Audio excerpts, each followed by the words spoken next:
Bismillahirrohmanirrohim. Mutlaqo ehtiyojsiz zot. Va mustaghnin ilahi an nisa'in va auladin inathin aw rijal.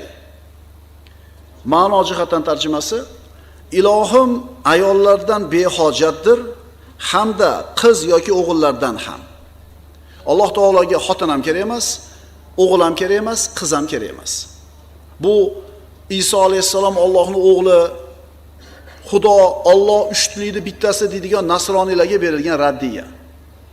Nazmi bayoni: Robbimiz oliydir muhtoj qolishdan, qiz yo o'g'il bola-yu xotin olishdan. Alloh azza va jalla as-somad bo'lgan zot. Alloh taolo biron narsaga muhtoj emas. Biron narsaga, ular qatorida xotinga ham, farzandga ham. Chunki muhtoj bo'lishlik, birodarlar, bu nuqson. Biz e'tiqodimizda Alloh taolo farzandga ham, xotinga ham, umuman hech narsaga nima emas.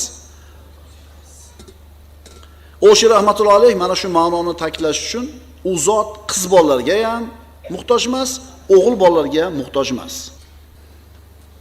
Arab tilida valad degan kalima o'g'il bolaga ham, qiz bolaga ham ishlatiladi. Bu farzand degan kalimaga o'xshaydi. Farzandlaring bormi deydi. Deganda biz o'g'ilni ham, qizni ham qo'shib, ha, 5 ta farzandim bor deysiz. Al-valad kalimasini o'g'il bolaga ham, qiz bolaga ham ishlatilishligiga mana Qur'ondagi Jin surasiga murojaat qilsak, jinlarning tilidan hikoya tarzida aytiladiki, astagfirullah, va annahu ta'ala jaddu robbina mattakhadha sohibatan wala walada. Albatta buyukligi oliy bo'lgan Robbimiz o'ziga birorta xotin ham, farzand ham tutgan emasdir. Mana valad degan so'z farzand deb tarjima qilindi. Endi Alloh taoloning qanaqa zot ekanligini tanishimiz uchun Ixlos surasi bizga kifoya qiladi. A'udhu billahi minash shaytonir rojim. Bismillahirrohmanirrohim. Qul huvallohu ahad, Allohus somad, lam yalid va lam yulad va lam yakun lahu kufuwan ahad. Biz yaxshi ko'rib o'qiydigan sura. Ayting ey Muhammad sallallohu alayhi vasallam, u Alloh yagonadir. Alloh as-somaddir, ya'ni ehtiyojsizdir. Hech narsaga ehtiyoji yo'q. U tug'magan va tug'ilmagan ham. Shuningdek, uning hech bir tengi yo'qdir. Mana shu sura haqida Saffatut Tafosil kitobida shunday deyiladi. Bilginki, Alloh taolo yagonadir deya vasf qilindi. Buning 3 ta ma'nosi bor bo'lib, uchalasini ham u zotga nisbatan qo'llashlik to'g'ri bo'ladi. Birinchi ma'nosi u Alloh yagonadir. Ikkinchisi yo'qdir. Bu nimani bildiradi? Adadni rad etadi. Allohni sanoqqa qo'shib bo'lmasligini bildiradi. Vallohu ta'ala vahidun la min tariqil adadi va lakin min tariqin annahu la sharika lah. Imom Azam Fiqhul Akbarda aytadi, Alloh taolo bittadir. Vahidun. Bu keyin 2, 3, 4 degan sanoq ma'nosida bitta emas, birinchi bir emas, balki sherigi yo'qligi jihatdan bitta deydi.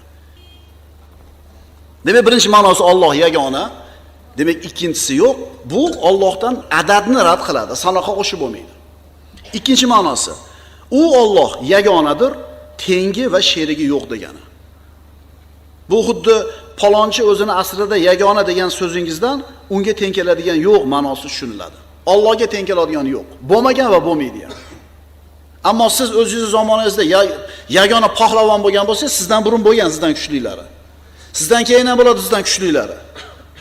Ammo Alloh taoloni yagona deganimizda avval ham, hozir ham, keyin ham Allohga teng keladigan hech kim yo'q degani. Fala haddalahu fala ziddalahu fala niddalahu dedi Imom Azam Fiqhul Akbarda. Allohni chegaralaydigan chegara yo'q, Allohning chegarasi yo'q. Allohning ziddi yo'q, Allohga teskari bo'lgan. Fala niddalahu, Allohga teng keladigan ham yo'q dedi. Uchinchi ma'nosi, u Alloh yagonadir, qismlanmaydi, bo'linmaydi. Masalan, Allohning qo'li, Allohning barmog'i, Allohning yuzi deyilganda biz aqlimizga insonning yoki bir mahluqotlarning shu a'zolari keladi. Inson qismlardan iborat. Mana qo'l, yelka, bel, bosh deganda ham. Endi Alloh taoloning qo'li deganda biz bironta mahluqqa o'xshatib qo'yishdan qo'rqamiz. Alloh taoloning sifati deymiz, qanday o'zini ta'riflagan bo'lsa, shunday deymiz. Bizning aqidamizdagi ikkita nozik nuqta.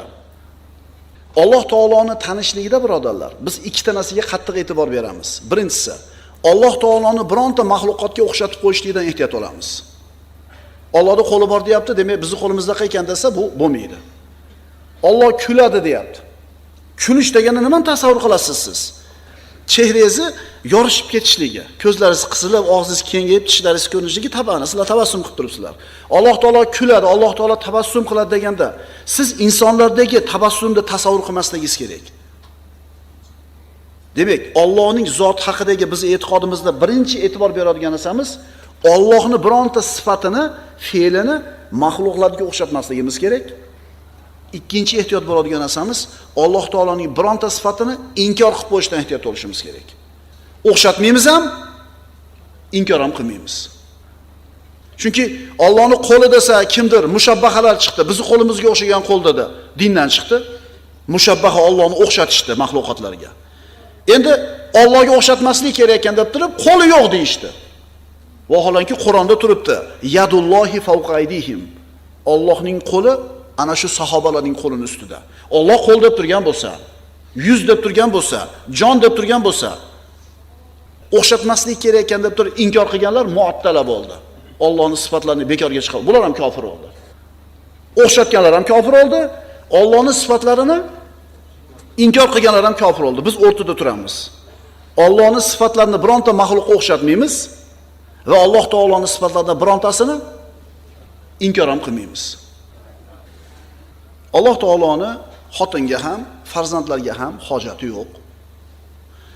Alloh taolo Qur'onda aytadi, astagfirullah, laqad kafarallazina qalu innalloha thalithu thalatha wa ma min ilahin illa ilahun wahid wa in lam yantahu amma yaqulun la yamassanna allazina kafaru minhum azabun alim. Nasroniylar Allohni uchlikning bittasi deyshadi.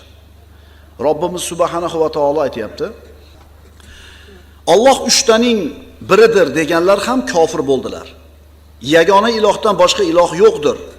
Agar aytayotgan gaplaridan qaytmasalar, ular orasida kofir bo'lganlarga oxiratda alamli azob yetishi muqarrardir. Demak, Allohni uchta deyotganlar kofir bo'lganligini Robbimiz subhanahu va taolo mana shu oyatda siz bilan bizga bayon qildi. Ilohim ayollardan behojatdir hamda qiz yo o'g'il bolalardan ham. Robbimiz oliydir muhtoj qolishdan, qiz yo o'g'il bola xotin olishdan. Aqulu qawli hada va astaghfirulloh li va lakum. Assalomu alaykum va rahmatullohi ta'ala va barakatuh.